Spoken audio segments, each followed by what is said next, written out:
Situated thousands of miles away in the Pacific Ocean, there are a bunch of islands that the United States owns. One may wonder why the United States claimed these territories. What mysteries do these islands possess? In modern times, the importance of these islands to the United States military is well known, as they play a key role in the strategic operations. But if we journey back to the late 19th century, the reason behind the United States' keen interest in these islands might surprise you. Well, it has to do with the farming and the bird poop.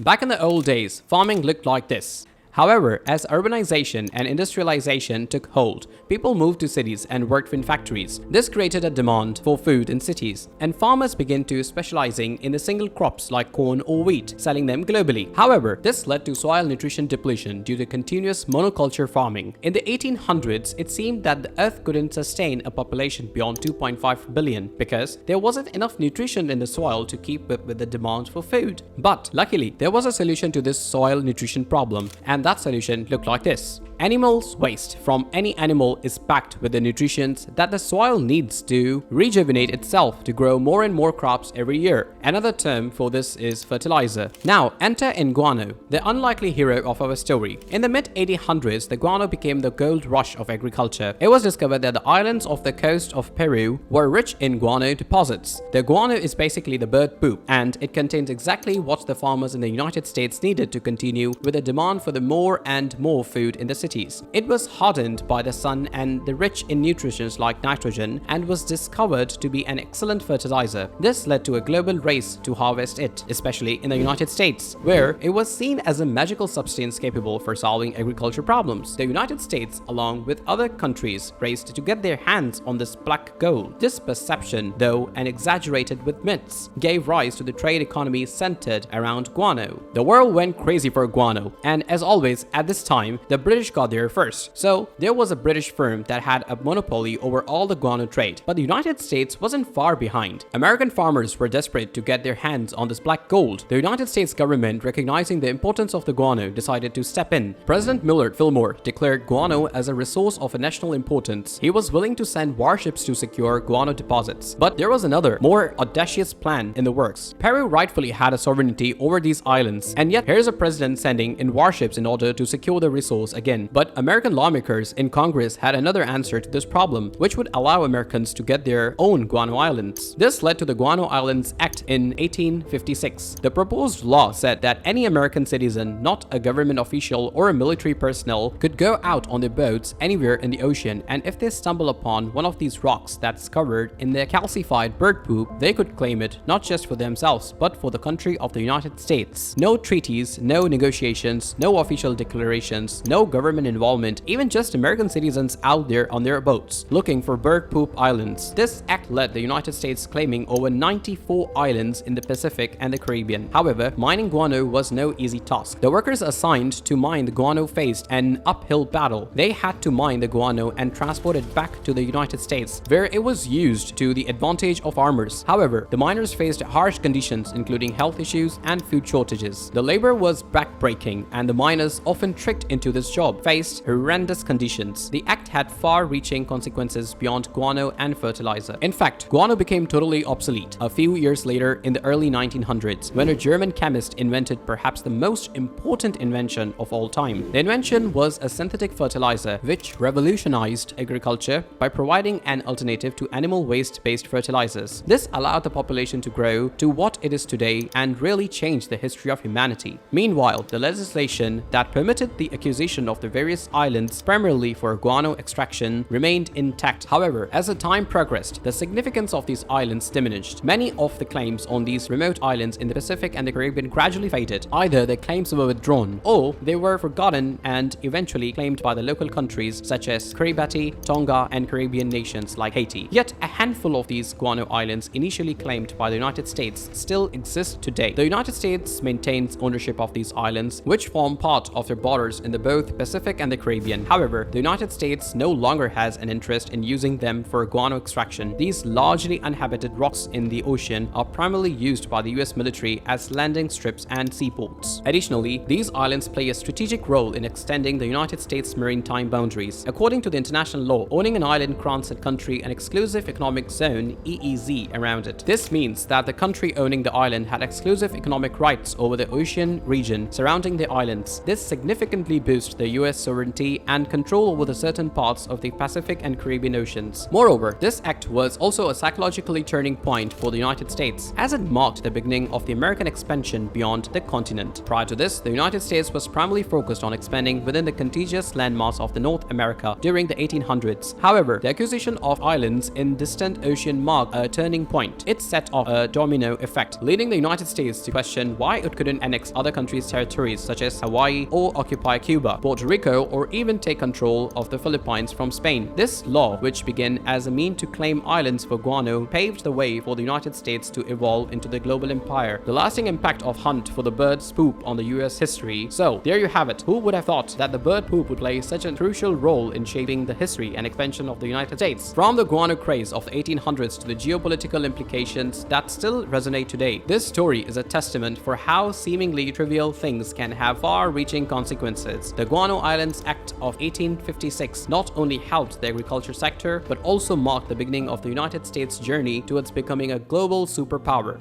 Thanks for watching. See you in the next one.